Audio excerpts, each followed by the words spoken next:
Hello everybody, welcome to this second video on what I'm calling the road to reopening.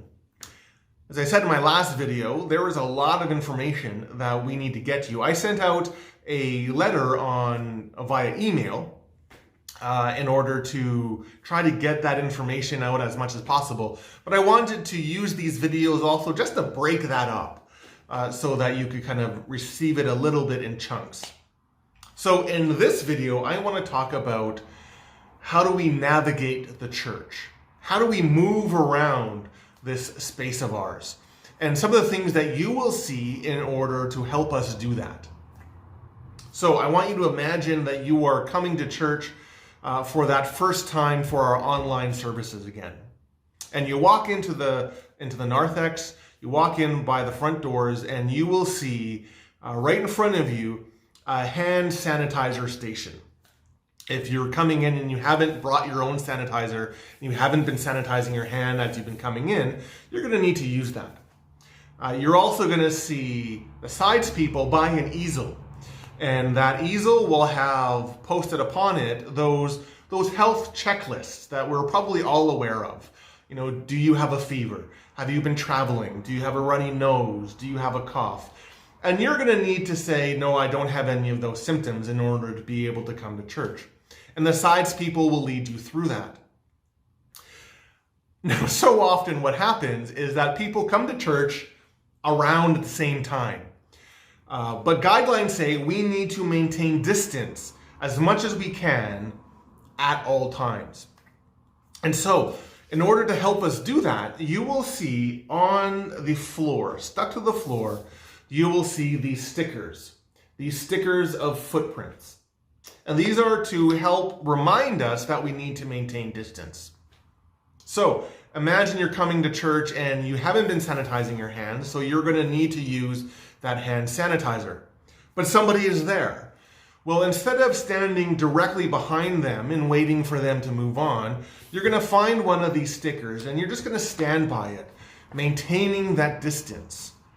Or if you are waiting for the sides people to come work you through that checklist and take you to your seat, but they're talking to somebody else, again, you want to maintain that distance.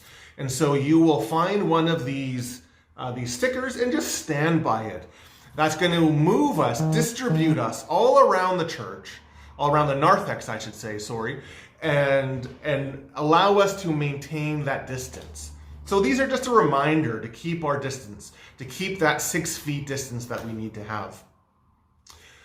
You're also going to see them around the center aisle of the church, or down the center aisle of the church. And on another video, probably video number 3, I'm going to talk about our communion protocol. But just let me briefly say this. We will no longer be processing up to communion in 2 aisles, as we used to, the left aisle and the right aisle. We're not going to be doing that. We're going to be going single file. But again, we need to maintain our distance. And so instead of going right behind each other as we would normally do, you're going to see these down the center aisle to remind you to keep your distance from the people ahead of you. And again, that just allows us to be appropriately distanced as we're all moving in the same direction.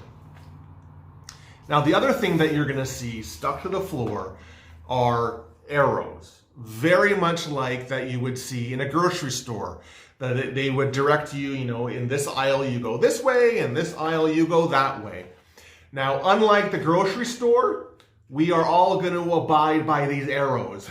We're going to go in the direction that they're pointing us to, because they are pointing us in a particular way. If you remember our makeup, you'll remember that there are 3 doors into the sanctuary. There is the left-hand doors by the coffee station, those left-hand double doors. There is the center double doors at the back of the center aisle, which is kind of like the main entrance into the parish or into the sanctuary. And then there is the single door off in the corner on the right-hand side. In the narthex, you will see arrows pointing you to the center double doors. The center double doors are the only doors that you can use to enter the sanctuary. So our guidelines say, as much as possible, that people are to enter the sanctuary and exit the sanctuary by different doors.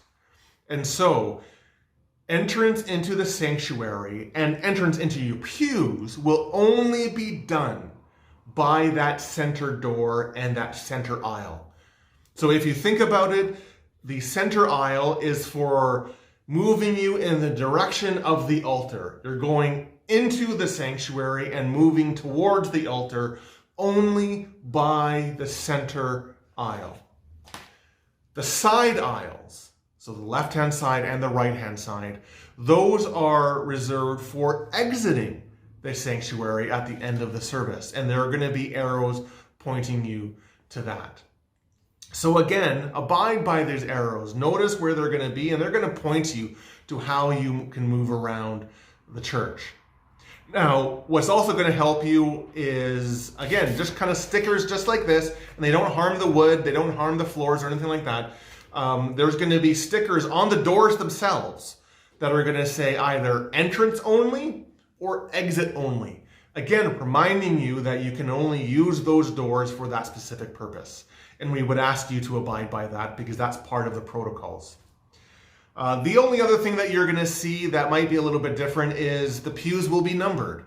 So there will be pew 1, 2, 3, 4, all the way up. And so that you're going to know that I am in pew 4 or I am in pew 6.